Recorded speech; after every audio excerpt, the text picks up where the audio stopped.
আসসালামু আলাইকুম। আমাদের মেশিনে যে কিছু দেশি মুরগির ডিম ছিল, তো আলহামদুলিল্লাহ যে বাচ্চাগুলো ফোটা শুরু হয়ে গেছে আমরা দেখছি। তো মানে আমরা এত ব্যস্ত ছিলাম কোয়েল পাখির বাচ্চা নিয়ে, যে কারণে ওদেরকে বুডিং মানে বুডিং এ যে দিব, বুডিং তৈরি করবো সেই সময়টা ছিল না। তো তার জন্য আমরা একটা কার্টুনের মধ্যে আর কি ঘরের মধ্যে রাখছিলাম একটা লাল বাতি দিয়ে, মানে নর্মালি যাতে বাচ্চাগুলোর কোনো ক্ষতি না হয়। তো তার জন্য আজকে চিন্তা করছি ওদেরকে আমরা কোয়েল পাখির ঘরে একটা বুটা তৈরি করে দিব। আর বুটারটা আর কি আমরা একটা প্লেন শীট ছোট আকারে দিতেছি, দিয়ে ওটার মধ্যে কিছু কাঠের বুশি দিয়ে দিতেছে, যেটা দেখতেছেন। আর ভুসিটা দেওয়ার পর একটা কাঠ দিয়ে প্লেন করে দিছি, আর ওই কাঠটা এখানে রেখে দিছি কারণ যাতে পানিটা দিলে ভুসিটা না ভিজে। কারণ ভুসিটা ভিজলে বাচ্চার ক্ষতি হবে। আর বাচ্চা যেহেতু আজকে 2 দিন হয়ে গেছে, আল্লাহর রহমত আর কোনো ক্ষতি হওয়ার চান্স নাই, তার জন্য আমরা কোনো পেপারও ব্যবহার করিনি। তো শুধু এমনি আপনি ভুসিগুলো দিয়ে একটা লাইট দিয়ে দিতেছিলাম, আর একটা খাবার পাত্র, পানির পাত্র দিয়ে দেবো ইনশাল্লাহ।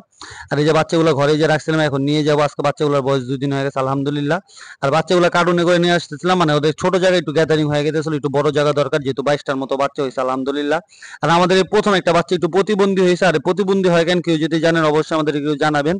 আর বাচ্চাগুলো ছেড়ে দেওয়ার পর আলহামদুলিল্লাহ মানে ওরা একটু বড় জায়গা পায়, একটু দৌড়াদৌড়ি করতেছিল, যেটা দেখার মতো খুবই ভালো লাগতেছিল। আর আমাদের বাচ্চা মানে ফার্মের জন্য সবাই দোয়া করবেন যাতে আমাদের ফার্মটা অনেক দূরে যায়, আল্লাহ যাতে বরকতময় দান করেন, আমিন। আসসালামু আলাইকুম।